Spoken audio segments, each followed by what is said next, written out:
টুকিমা, এই যে পানি এনে দিলাম। পিপাসা লাগলে এখান থেকে পানি খাবি, তবু ওই কুয়োর কাছে যাবি না। আচ্ছা ঠিক আছে মা। তা তুমি আজ কার বাড়িতে রান্না করতে যাবে? মোড়ল দাদার বাড়িতে যাব। তুই ঘর থেকে আমার খুন্তিটা এনে দে তো। এই যে মা, এই নাও। তুই সাবধানে থাক, আমি চললাম রে মা।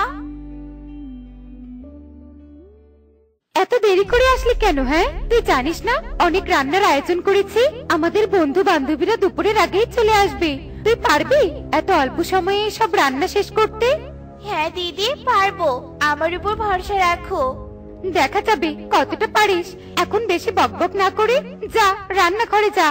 টনি আর কিছু না বলে রান্নাঘরে চলে আসে আর রান্নার কাজে লেগে পড়ে। কিছুক্ষণের মধ্যেই টনি সব রান্না শেষ করে ফেলে। দিদি, দাদা, সব রান্না শেষ। এবার আমার মজুরিটা দিয়ে দাও, আমি চলে যাব।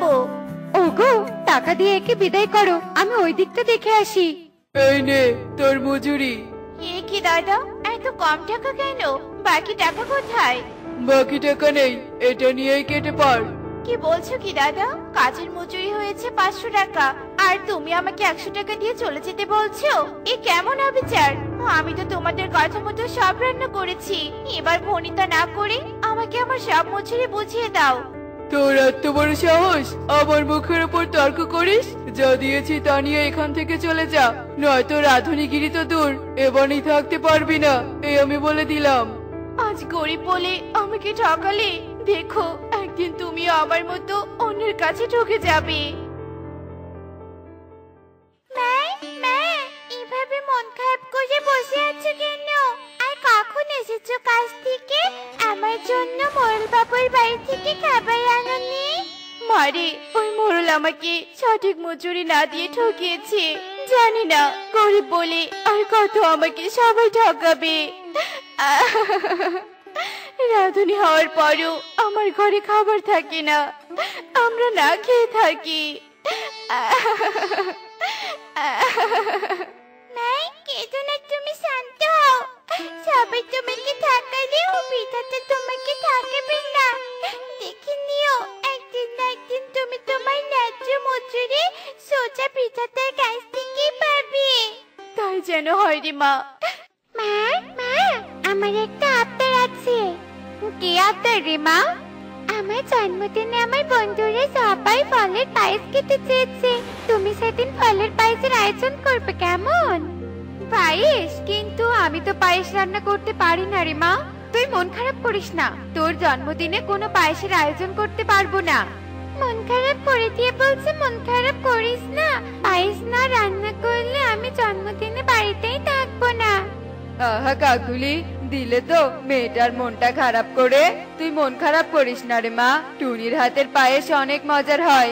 আমি তোর জন্মদিনের দিন টুনিকে পায়েস রান্না করার জন্য ডাকবো। সত্যি বলছো তুমি? তুমি অনেক ভালো বাবা। আমার বন্ধুরা সবাই মাঠে অপেক্ষা করছে, আমি চললাম মাঠে খেলতে। কাকুলি, আমি চললাম টুনিকে ডাকতে, তুমি বাকি কাজগুলো শেষ করো। হাতে তো আর বেশি সময় নেই, মাঝখানে একদিন বাকি আছে। এই বলে কালু আর দেরি না করে টুনির বাড়ির দিকে চলতে থাকে। এভাবেই দুদিন কেটে যায়। কিরে টুনি, সব প্রস্তুত? হ্যাঁ দিদি, সব প্রস্তুত। এখন শুধু রান্নার পালা। বেশ, আমি তাহলে কুহুকে গিয়ে সাজাই, আর তুই পায়েস রান্নাটা শেষ কর। কাকুলি চলে যায় আর টুনি রান্না করতে থাকে। এভাবে কিছুক্ষণ কেটে যায়। এদিকে টুনির পায়েস রান্না শেষ হয়। ঠিক তখনই কাকুলিদের বাড়িতে একটা ভিখারি আসে। মারে, আমাকে একটু ভিক্ষা দে, আমাকে একটু ভিক্ষা দিয়ে বিদায় কর মা। এই বুড়ি, এই আজ আমার বাড়িতে অনুষ্ঠান, আর আজকেই তোকে আমার বাড়িতে আসতে হলো? যা বুড়ি, এক্ষুনি এখান থেকে চলে যা। মারি, একটু ভিক্ষা দে, এক্ষুনি চলে যাব। কোনো ভিক্ষা হবে না। ভিক্ষা না দিস, একটু পায়েস দে মা। তোর বাড়িতে কি সুন্দর পায়েসের সুগন্ধ বেরিয়েছে। কতদিন হলো পায়েস খাই না। ওরে ভিখারির বাচ্চা, দূর হবি নাকি ঘাড় ধাক্কা দিয়ে তাড়িয়ে দিব। কাকুলি এসব বলতে না বলতেই টুনি রান্নাঘর থেকে পায়েসের বাটি হাতে বেরিয়ে আসে। দিদি, অসহায় পাখিদের সাথে এভাবে কথা বলতে নেই। আমি রান্নাঘর থেকে শুনেছি বৃদ্ধা মা একটু পায়েস খেতে চেয়েছে। এই নাও বৃদ্ধা মা, পায়েস নাও। দে রে মা, দে। বৃদ্ধা ভিখারি পায়েসের বাটি হাতে নিতে না নিতেই সেটা কাকুলি কেড়ে নেয়। বজ্জাত টুনি, তোকে কে বলেছে আগ বাড়িয়ে এই বুড়িকে পায়েস দিতে? তোর তো সাহস কম নয়। যা ভাগ, তোরা দুটো এখান থেকে ভাগ। দিদি, খবরদার, গরিব হয়ে আমাকে জ্ঞান দিতে আসবি না। চলে যা, চলে যা বলছি। বেশ, চলে যাব। তার আগে আমার মজুরিটা দিয়ে দাও। তুই অনেক বড় অপরাধ করেছিস, তাই তোর কোনো মজুরি নেই। দূর হ চোখের সামন থেকে। কাকুলি রেগে টুনি আর বৃদ্ধাকে তাড়িয়ে দেয়। টুনি কিছুটা দূর এসে কান্নায় ভেঙে পড়ে। আমার সাথে কেন এরকম করে? কেউ অর্ধেক মজুরি দেয় আর কেউ না দিয়ে তাড়িয়ে দেয়। আমাকে কেউ বুঝতে চায় না যে আমারও একটা সংসার আছে। আমার ছোট একটা মেয়ে আছে। হে বিধাতা, আমাকে এত অসহায় কেন বানালি? কেন? মারে, তোর এই অবস্থা দেখে আমার নিজেকেই অপরাধী মনে হচ্ছে। আমাকে একটু পায়েস দিতে গিয়ে নিজেরই মজুরিটা হারালি। আমাকে ক্ষমা করে দে মা। আর এই নে। এগুলো তো চাল বুড়িমা, এই কয়েকটা চাল দিয়ে আমি কি করব? মারে, তোর বাড়িতে যদি কুয়ো, পুকুর বা যদি কোনো গর্ত থাকে তাহলে সেখানে এই চাল কয়েকটা ফেলে দিস। কেন বুড়িমা? কুয়ো, পুকুর বা গর্তে চাল ফেলে দিলে কি হবে? চমৎকার হবে রে মা, চমৎকার হবে। যা, এবার বাড়িতে চলে যা। ভিখারি এসব বলার সাথে সাথে অদৃশ্য হয়ে যায়। এই দেখে টুনি বেশ অবাক হয়ে যায়। এ কি বুড়িমা, তুমি কোথায় চলে গেলে? হায় হায়, বুড়িমা এভাবে অদৃশ্য হলো কি করে?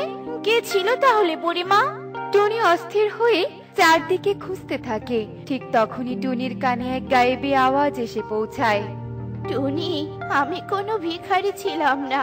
আমি পরিরাজ্যের মাতা পরি। ভিখারি সেজে বনে এসেছিলাম সৎ পাখির জন্য একটা সুযোগ নিয়ে।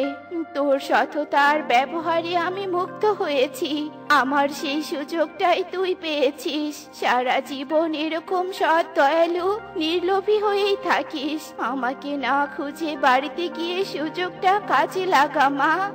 আচ্ছা ঠিক আছে মাতা পরি, আমি এক্ষুনি বাড়িতে গিয়ে তুমি যেভাবে বলেছো সেভাবেই কাজ করব। মাতা পরি তো এই চালগুলো কুয়ো, পুকুর বা গর্তে ফেলতে বলেছিল। আমার কুয়ো আছে, আমি এতেই ফেলে দেখি কি চমৎকার হয়। যেই কথা সেই কাজ। টুনি বৃদ্ধার দেয়া চালগুলো কুয়োয় ফেলে দেয়, আর কুয়োয় থাকা সব পানি সাথে সাথে পায়েসে পরিণত হয়। হায় হায়, এ কি দেখছি আমি? পুরো কুয়ো যে পায়েসে ভরে গেল। তাহলে এই সেই চমৎকার। মাতা পরি, তোমাকে অসংখ্য ধন্যবাদ আমাকে এই সুযোগটা দেওয়ার জন্য। তুমি এভাবে কাকে ধন্যবাদ দিচ্ছ? আমি তো এখানে কাউকে দেখছি না। তুমি আবার পাগল টাগল হলে নাকি? হ্যাঁ রে মা, হ্যাঁ। কুয়ো ভর্তি পায়েস দেখে আমি খুশিতে পাগল হয়েছি। কুয়ো ভর্তি পায়েস মানে? আরে তাই তো। এ কি করে সম্ভব মা? কে দিল তোমাকে এতগুলো পায়েস? যে দিয়েছে তাকে অসংখ্য ধন্যবাদ। তবে এবার আমরা এই পায়েস শহরের হোটেলে বিক্রি করে ধনী হব। আর তোমাকে অন্যের বাসায় রাঁধুনির কাজ করতে হবে না। ঠিক বলেছিস রে মা। আমি এক্ষুনি শহরের বড় হোটেলে গিয়ে কথা বলে আসছি। টুনি আর এক মুহূর্ত দেরি না করে শহরের উদ্দেশ্যে চলতে থাকে। এভাবে বেশ কিছুক্ষণ কেটে যায়।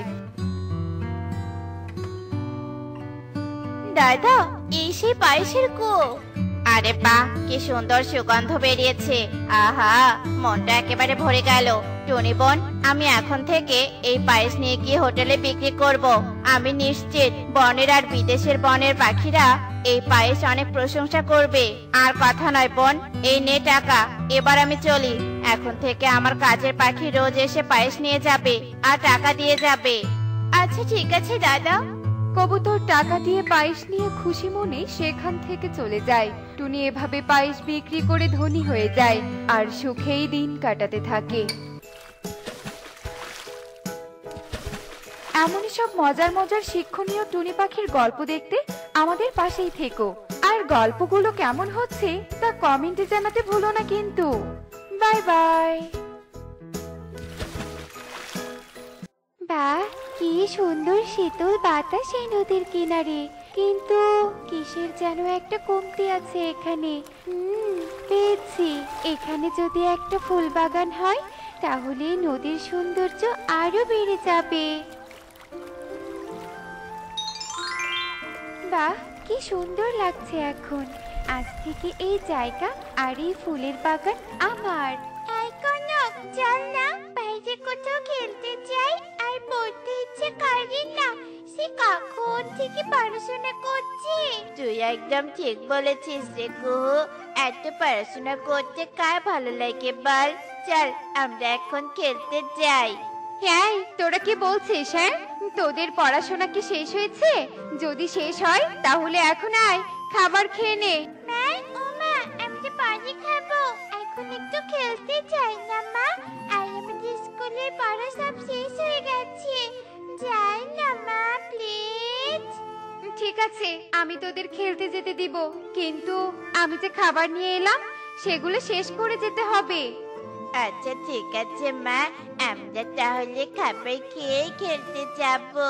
আর কুহু, চল তাড়াতাড়ি খাবারটুকু খেয়ে নেই। এরপর কনক আর কুহু খাবার খেতে থাকে, আর খাবার শেষ করে তারা সোজা খেলতে চলে যায়। ইয়ে, কি মজা কি মজা, আমি চলতে পারি না পারি না। কি হলো রে কুহু, হুট করে দাঁড়িয়ে পড়লি কেন? কি হয়েছে রে? আর খেলবি না ছোটাছুটি? ওই দেখ, নদীর ধারে কত সুন্দর একটা ফুলের বাগান। চল তো ওখানে যাই আর কিছু ফুল ছিঁড়ে মালা বানাই। চল চল। এ কথা বলে কনক কুহু বাগানে গিয়ে ফুল ছিঁড়তে ধরলে তখনই সেখানে ফুল পড়ে চলে আসে, আর তাদের বাগানে দেখে অনেক রেগে যায়। ছিঁড়ে ফেললি, ছিঁড়ে ফেললি আমার শখের ফুলগুলো। এই ফুলগুলো আমার অনেক প্রিয় ছিল। কে তুমি? হ্যাঁ, আমরা তো মাত্র দুটো ফুল ছিঁড়েছি। এতে কি তোমার বাগান নষ্ট হয়ে গেল নাকি বলো তো শুনে? এই বাগান আমার, আর আমি এই বাগানের ফুল পড়ি। একে তো আমার বাগানের ফুল ছিঁড়েছিস, তার উপর ভুল স্বীকার না করে বড় বড় কথা বলছিস। দাঁড়া, তোদের আমি এক্ষুনি মজা দেখাচ্ছি। এ কথা বলে পরি তার জাদু দিয়ে দুই কাকের ছানাকে ফুল বানিয়ে দেয়, আর সেখান থেকে চলে যায়। হে কি, আমার ছানা দুটো তো এখনো বাড়ি ফিরলো না। সেই সকালে গিয়েছে খেলতে, এখন আমি কি করব? কি হয়েছে কাকুলি, তোমাকে এত চিন্তিত দেখাচ্ছে কেন? আর ছানারা কোথায়? ওরা না আমার কথা শুনলেই বাইরে ছুটে আসে। ওদের জন্যই তো চিন্তা হচ্ছে, সেই সকালে খেলতে গেছে, এখনো বাড়ি ফিরেনি। কি বলছো কি? আচ্ছা তুমি ঘরে যাও, আমি বনে গিয়ে দেখছি, হয়তো এখনো খেলার ছলেই আছে। এরপর কাকুলি ঘরে চলে গেলে কালু সোজা বনে চলে যায়। কিছু দূর পথ যেতেই তার টোনাটুনির সাথে দেখা হয়ে যায়। এ কি কালু দাদা, তুমি এত তাড়াহুড়ো করে যাচ্ছ কোথায়? কি হয়েছে? কিছু কি হয়েছে নাকি?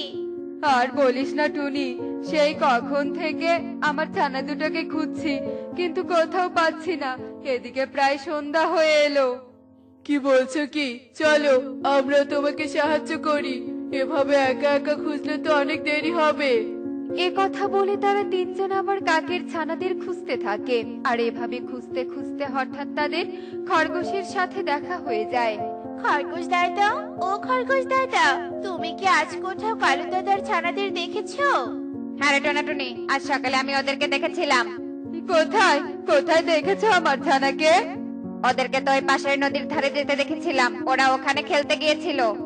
এ কথা শুনে তারা এক মুহূর্ত দেরি না করে সোজা নদীর ধারে চলে আসে। এ কি, এখানেও তো আমার ছানা নেই, এখন আমি ওদের কোথায় খুঁজবো? এভাবে কান্না করো না কালু দাদা, দেখো আমরা ঠিক তোমার ছানাদের খুঁজে বের করবো। আমরা এখানে বাবা, আমরা এখানে। বাবা, আমাদের ঠিক করো। কে কে কথা বললো? কনক কুহু, তোরা কি এখানে আছিস? আরে, এই ফুল দুটো আবার কিভাবে কথা বলছে?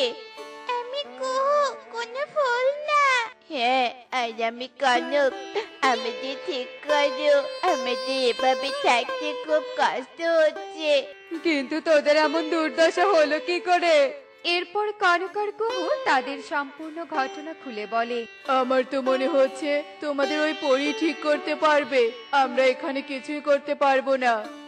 কিন্তু কিন্তু আমরা সেই পরীকে কোথায় পাবো?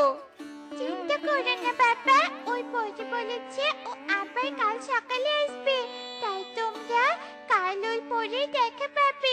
ওই রোজ এখানে আসে ফুল দেখতে।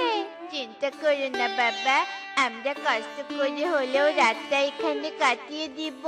আর এমনিতে তোমরা যে আমাদের খুঁজে বের করবে এটা তো আমরা ভাবতেও পারিনি। পরীর জন্য অপেক্ষা করা ছাড়া যে আমাদের আর কোনো উপায় নেই। কনক একদম ঠিক কথা বলেছে কালু দাদা। আর চলো আমরা কাল সকাল সকাল এখানে আসবো। ওদিকে আবার কাকুলি দিদি একা আছে, তুমি না গেলে যে কাকুলি দিদি আরো চিন্তা করবে। এরপর তারা সেখান থেকে যে যার বাড়িতে চলে যায়। পরের দিন সকালে তারা আবার সেই ফুল দুটোর কাছে চলে আসে। এগে কালু দাদা, তুমি একাই যে, কাকুলি দিদি এলো না তোমার সাথে? আসলে আমি কাকুলিকে কিছুই জানাইনি, কারণ ও শুনলে অনেক চিন্তা করত। তাই ওকে বলেছি যে ওরা ওদের বন্ধু মৌটুসির বাড়িতে আছে আর ওখানেই থাকবে। কিন্তু তোমার কাকুলি দিদিকে জানানো উচিত ছিল কালু দাদা, পরে জানলে যে আরো বেশি কষ্ট পাবে। আগে ছানাদের বাঁচাই, পরেরটা না হয় পরেই দেখা যাবে। আর কিছু সময় পেরিয়ে গেলে সেখানে পরি চলে আসে। এ কি, তোমরা সবাই আমার এই শখের বাগানের সামনে কি করছো? তোমরা কেউ আমার ফুল ছিঁড়োনি তো? আমরা কেউই তোমার ফুল ছিঁড়িনি। আর তুমি আমার ছানাদের এভাবে ফুল বানিয়ে রেখেছো কেন? ওরা আমার বাগানের ফুল ছিঁড়েছিল তাই। আর এই ফুল আমার অনেক শখের, বুঝতে পেরেছো তোমরা? আর যারা আমার বাগানের ফুল ছিঁড়বে আমি তাদেরকেই ফুল বানিয়ে রাখবো। ওরা ছোট ছানা, না বুঝে তোমার বাগানের ফুল ছিঁড়েছে, আর তার জন্য তুমি ওদের এমন শাস্তি দিবে? আর এমনিতেও এই বনটা তো আমাদের, তুমি এখানে ফুল বাগান বানিয়েছো, আমরা কি কিছু বলেছি তোমায়? তাই তো, এই কথা তো আমি ভাবিনি। এই বনটা তো ওদের। না না, ছানা দুটোকে ঠিক করে দেই। কি হলো, কথা বলছো না কেন? দাঁড়াও, আমি এক্ষুনি তোমার ছানাদের আবার আগের রূপে ফিরিয়ে আনছি। এ কি, আমার জাদু কেন কাজ করছে না? ও, মনে পড়েছে, পূর্ণিমা তিথি না হলে আমি আমার জাদু কাজে লাগাতে পারবো না। আসলে পূর্ণিমা তিথি আসার আগের দিন আমাদের জাদু কোনো কাজ করে না, তাই আমি দুঃখিত। কি, তাহলে আমি আজকেও আমার ছানাদের ঠিক করতে পারবো না? তুমি এভাবে কান্না করো না, আমি পারছি না তো কি হয়েছে? একটা উপায় আছে তোমার ছানাদের ঠিক করার জন্য, কিন্তু এই কাজটা তোমাদেরই করতে হবে। কি সেই উপায়, তাড়াতাড়ি বলো। মায়াবী পদ্ম, এই জাদু কাটাতে পারবে একমাত্র মায়াবী পদ্ম। কিন্তু সেই পদ্ম পাহারা দেয় এক কুমির। কিন্তু তোমরা কি পারবে সেই পদ্ম আনতে? কোথায় সেই মায়াবী পদ্ম? আমাদের সেখানে যাওয়ার পথ বলে দাও। পশ্চিমে যে পদ্ম পুকুর আছে সেখানেই গেলে পাবে মায়াবী পদ্ম। সেই পদ্মটা এনে শুধু এই দুটো ফুলে স্পর্শ করবে, আর দেখবে সাথে সাথে তোমাদের ছানা আগের রূপে ফিরে আসবে। জুনি, তুমি এখানেই থাকো, আমি আর কালুদাদা পদ্ম পুকুরে গিয়ে সেই মায়াবী পদ্ম নিয়ে আসছি। এরপর কালু আর টোনা টুনিকে রেখে পশ্চিমের পদ্ম পুকুরের দিকে রওনা দেয়। আর সেখানে গিয়ে দেখতে পায় যে, ওরে বাবা, দেখতো না, এটাই সেই কুমির নাকি? কিন্তু দেখ, কুমিরটা কিনারে এসে কান্না করছে কেন? তোরা এখানে এসেছিস কেন? কথাই তো বলতে পারছি না। ইস, এই শোন, তোরা তোরা চলে যা এখান থেকে। এত ব্যথা। কি হয়েছে তোমার কুমির? তুমি কি কোনো আঘাত পেয়েছো? কিসের ব্যথার কথা বলছো? আমাদের বলো, আমরা তোমাকে সাহায্য করব। ইস, এমন সমস্যায় পড়েছি এদের কিনা বলতেও পারছি না। ইস, এমন সমস্যায় পড়েছি এদের কিনা না বলেও পারছি না। দেখি বলে যদি কোনো সাহায্য করে। আসলে আমার দাঁত খুব ব্যথা করছে, এই নদীর নোংরা শ্যাওলা দাঁতে জমে এখন দাঁতের ব্যথায় আমি আর থাকতে পারছি না। ও এই ব্যাপার, দাঁড়াও আমরা এক্ষুনি কিছু করছি। শোন টোনা, তুই না হয় কিছু জড়িবুটি এনে রস করে কুমিরকে খাইয়ে দে, তাহলে হয়তো কুমিরের দাঁতের ব্যথা সেরে যাবে। এরপর টোনা কিছু জড়িবুটি এনে রস করে কুমিরকে খাইয়ে দেয়, আর সাথে সাথে কুমিরের ব্যথা কমে যায়। তোমাদের অনেক ধন্যবাদ বন্ধু, আমাকে সাহায্য করার জন্য। কিন্তু তোমরা এখানে কেন এসেছো? আসলে আমাদের ওই মায়াবী পদ্মটা লাগবে আমার ছানাকে, না হলে যে আমি ঠিক করতে পারবো না। আচ্ছা ঠিক আছে, তোমরা আমাকে সাহায্য করেছো, তাই আমিও তোমাদের ওই বিশেষ মায়াবী পদ্মটা উপহার হিসেবে দিলাম। তোমরা ওই মায়াবী পদ্মটা নিয়ে যেতে পারো, আমি কোনো বাধা দিব না। এরপর তারা সেই মায়াবী পদ্ম নিয়ে আবার বনে ফিরে যায়, আর ওই মায়াবী পদ্মের স্পর্শে কনক কুহু আবার তারা আগের রূপে ফিরে আসে। আমি কি আবার আগের মতো হয়ে গেছি? আমরা এখন ফুল নেই, এখন আমরা আবার পাখি। হ্যাঁ কুহু, তুই একদম ঠিক বলেছিস। বাবা টোনা আঙ্কেল মিলে আমাদের ঠিক করে আগের মতো করেছে, না হলে যে আমরা ভুল হয়েই থাকতাম। আসলে রে টোনাটুনি, তোদের অনেক ধন্যবাদ। তোরা না থাকলে আমি আমার ছানাদের ঠিক করতে পারতাম না, তাই তোদের অনেক ধন্যবাদ। এভাবে বলো না কালু দাদা, এটা তো আমাদের কর্তব্য। আমরা একসাথে এই বনে থাকি, আর তোমাদের বিপদে আমরা এগিয়ে আসবো না, তা কি করে হয় বলো? টুনি একদম ঠিকই বলেছে। আর তুমি নিজেই তো তোমাদের ছানাদের রক্ষা করলে, আমরা তো শুধু তোমার সাথে ছিলাম। তোরা সাথে না থাকলে তো আমি একাই এত কিছু করতেই পারতাম না। তোদের কারণে আমি সাহস পেয়েছি। আচ্ছা ঠিক আছে ঠিক আছে, চলো এখন বাড়ি চলো, কাকুলি দিদি হয়তো অপেক্ষা করছে। তো বন্ধুরা, দেখলে তো বিপদে ভয় না পেয়ে বন্ধুদের সাহায্য ও সহানুভূতি দিয়ে কঠিন কাজকেও সহজ করা যায়।